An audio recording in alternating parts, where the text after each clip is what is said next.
As you can see from both of these maps, the extent of unbroken wilderness here and also over here is really remarkable. An extremely dense urban suburban landscape here, but this area completely untouched. Greensboro Road, 120, Great Hollow, Old Etna Road. This landscape, so convoluted and complex, thank you, Bob, took millions, thousands, hundreds of thousands of years to form.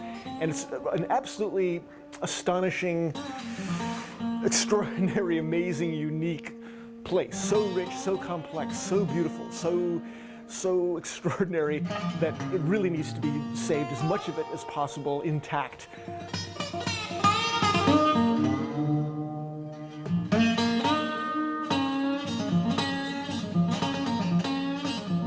My name is John Joline, and I live in Norwich, but spend the bulk of my time in Hanover and Lebanon. I'm a rock climber, but I also spend immense amounts of time just wandering in the woods, looking for new rocks and outcrops to climb, and just generally exploring.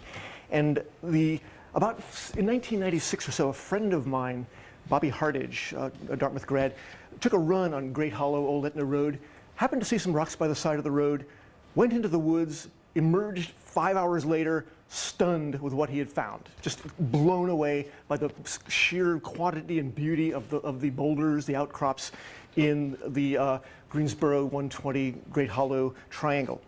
He alerted others of us to this amazing phenomenon, and in the intervening years, I've spent a great amount of time wandering virtually off trail all the time. In fact, there are almost no trails here. It's a kind of topography that you really, I think, have to go out and see for yourselves to really appreciate.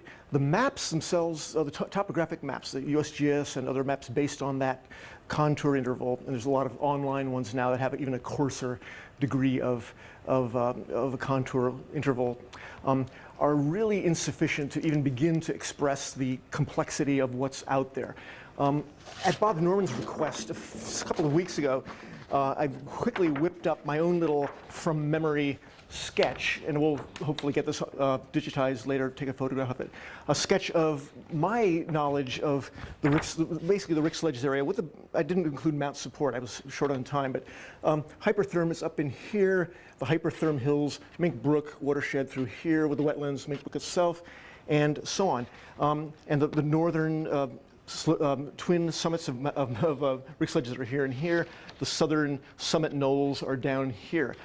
The features that I've tried to represent on this drawing are invisible on the normal topographic maps. In a map like this, it looks as if, at first glance, it looks as if this terrain here, for example, or this terrain here, is quite similar to the terrain over here in that the contour lines are fairly far apart. So it appears that in both cases it's a fairly level topography. However, what falls in between the 20-foot contour lines is extraordinary. So in reality, this topography on this side, the terrain on this side of the third stream over from the east, is actually fairly nondescript. I would call it nondescript. It's undoubtedly extraordinary in terms of its wildlife or its flora and fauna. But the topography on this side, even though it may appear somewhat similar, is fantastically convoluted with these ridges and outcrops of all kinds that I've alluded to. Let me illustrate what I mean. Let us say you have a landscape for a quarter of a mile or an eighth of a mile, which consists of a series of 14, 16, 18-foot granite fins and ridges with gullies and valleys in between. This is what a lot of the contour topography looks like out there. So this is about, say, call this 18 feet. Now, if you have a map that's based on 20-foot contour lines, it'll appear as if the topography does this, but in reality it doesn't. So land like this or actual flat land will appear the same, but a great deal of the land in Rick Sledges' Mount Support is like this. The east side of Mount Support in particular is a precipitous drop-off which goes right down to a wetland which flows through here. The wetlands that are shown on the large map, map number 1 perhaps, probably need to be complemented, for example, by this map which was prepared by a local developer, Suncook LLC, they're called, which shows vastly more extensive wetlands than some of the other data indicate that we have available to us. So the wetland scenario here is really, really complex. The number of extraordinary boulders, almost like a Zen rock garden in Rick's Ledges Mount Support, is phenomenal. There are hundreds, thousands of rocks of significant size which are absolutely stunning in their beauty. A couple of examples, I don't know how well these will show up, maybe these can be digitized later. This is just a massive rock we call the HMOG on the east side of Rick's Ledges. Here is the old man or old woman of Rick's. This is we call Easter Island, or the old woman of Rick's Ledges. This is near the south, or the south summit of Rick's Ledges. Here are views of Hanover. This is Baker Tower. The smokestack is just hidden behind here. And this is taken from the northwest summit of Rick's Ledges. So the views from above are beautiful. The intervening valley here, you can get quite a good sense, I think, even though the picture is fairly small, you can get a fairly good sense of the rhythm of hemlock ridgelines and deciduous trees. As you'll notice, if you look carefully, you'll see hemlocks and conifers, deciduous trees, more hemlocks, deciduous trees, and so on, in multiple waves, east to west mostly, which correspond to this fabulous topography and complex terrain to which I've alluded. One point I'd like to make is that the northern slopes, the entire northern slopes of Rick's Ledges, is one of the few places where one can find really peace and quiet in the upper valley.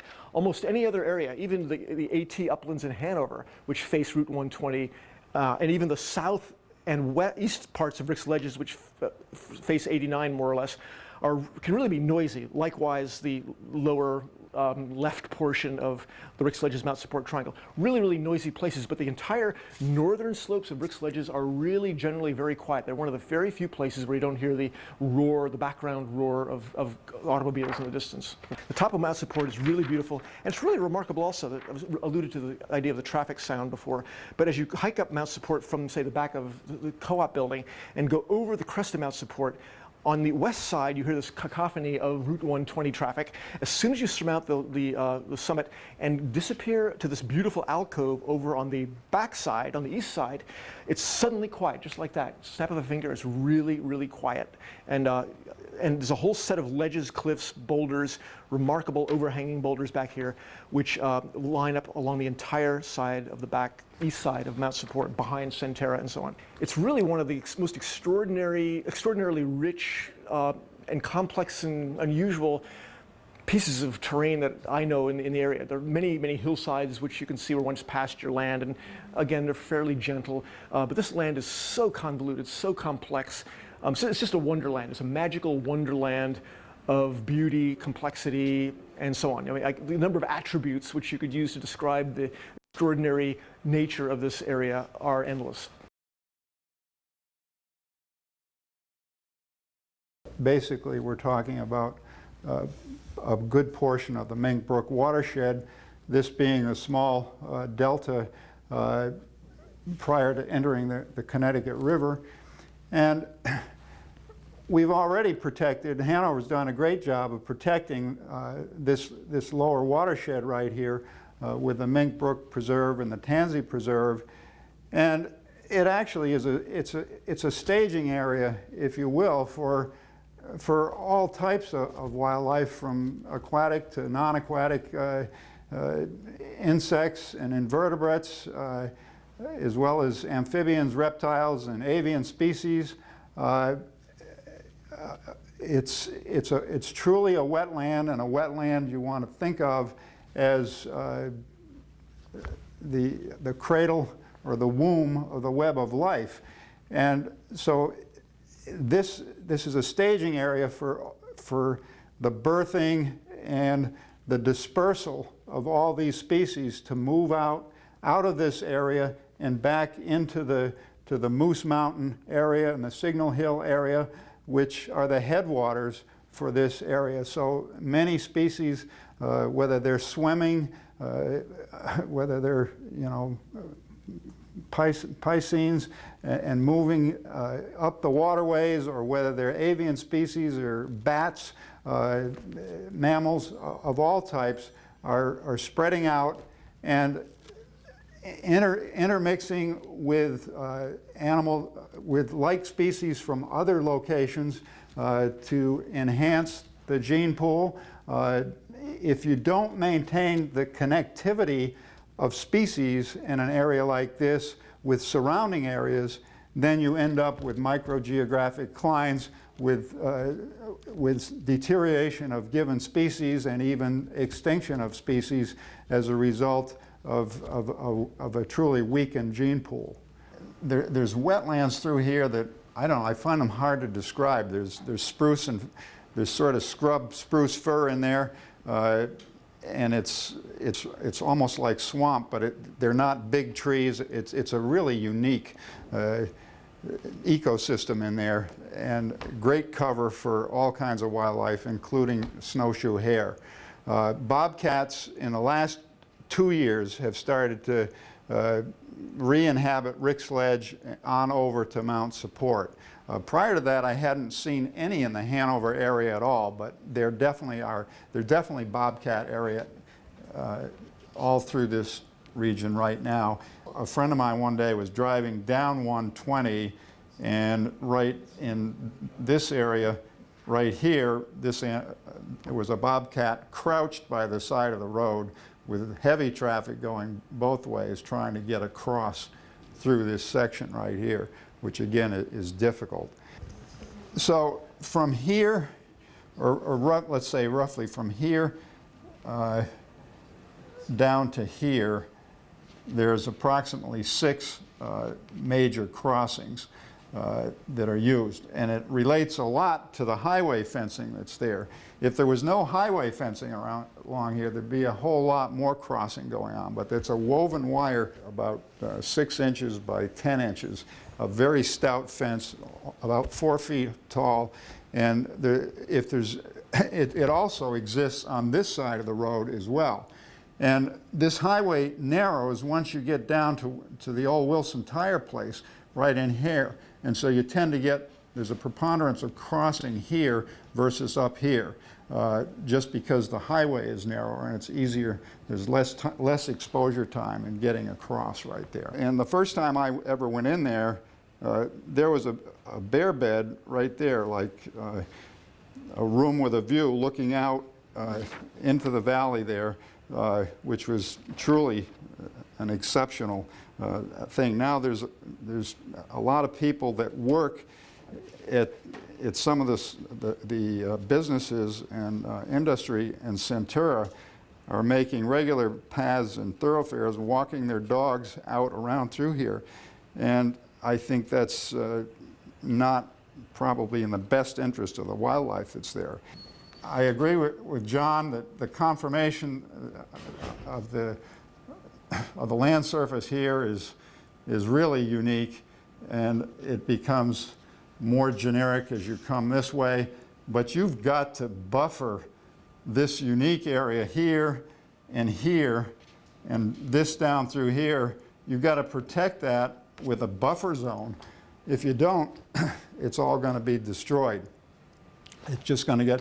Now, the present developers are also, they've had John Morton go in and they've flagged foot trails all through there already, and their idea is, well, we're ahead of the, we're getting ahead of the curve. We're showing that we want to have this to be an area, a natural area that people can utilize.